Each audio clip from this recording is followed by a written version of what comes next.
ഗൗതമ സിദ്ധാർത്ഥനാണ് പിന്നീട് ശ്രീബുദ്ധൻ എന്ന് അറിയപ്പെട്ടത്. ശ്രീബുദ്ധൻ ആണ് ആ കാലഘട്ടത്തിലെ മഹാനായ ബുദ്ധൻ എന്ന് എല്ലാ ബുദ്ധമത അനുയായികളും വിശ്വസിക്കുന്നു. സിദ്ധാർത്ഥൻ എന്നാണ് അദ്ദേഹത്തിൻ്റെ യഥാർത്ഥ നാമോദയം. ഗൗതമനെന്നും ശാക്യമുനിയെന്നും അറിയപ്പെടുന്നു.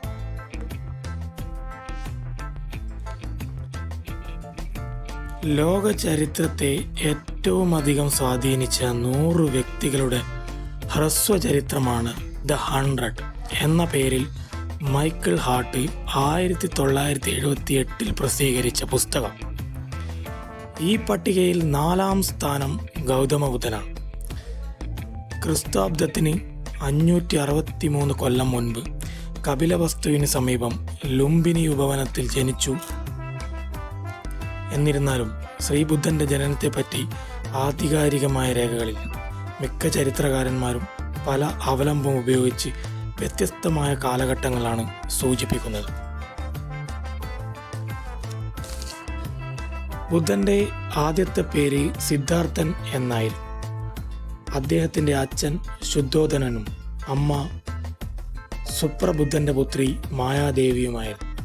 സിദ്ധാർത്ഥൻ്റെ അമ്മ അദ്ദേഹം ജനിച്ച് 6 ദിവസം കഴിഞ്ഞ് മരിക്കുകയും അതിനുശേഷം മാതൃ സഹോദരിയായ പ്രജാപതി ഗൗതമി അദ്ദേഹത്തെ വളർത്തുകയും ചെയ്തു. 16-ാമത്തെ വയസ്സിൽ അദ്ദേഹം തൻ്റെ ദയാധീജയായ യശോധരയെ വിവാഹം ചെയ്തു.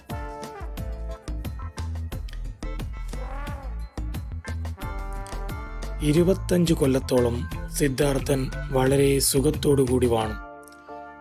ആ കാലം അദ്ദേഹം ജീവിതദശയുടെ സുഖഭോഗം മാത്രമേ കണ്ടിരുന്നുള്ളൂ.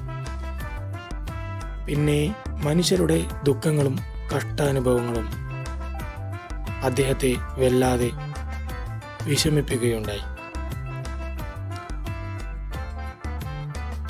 അതു കാരണമായി അദ്ദേഹം ജീവകാര്യങ്ങളെപ്പറ്റി ആലോചിക്കുവാൻ തുടങ്ങുകയും 29-ാമത്തെ വയസ്സിൽ സകല ബന്ധങ്ങളും ഉപേക്ഷിച്ച് വനത്തിലേക്ക് യാത്ര തിരിക്കുകയും ചെയ്തു.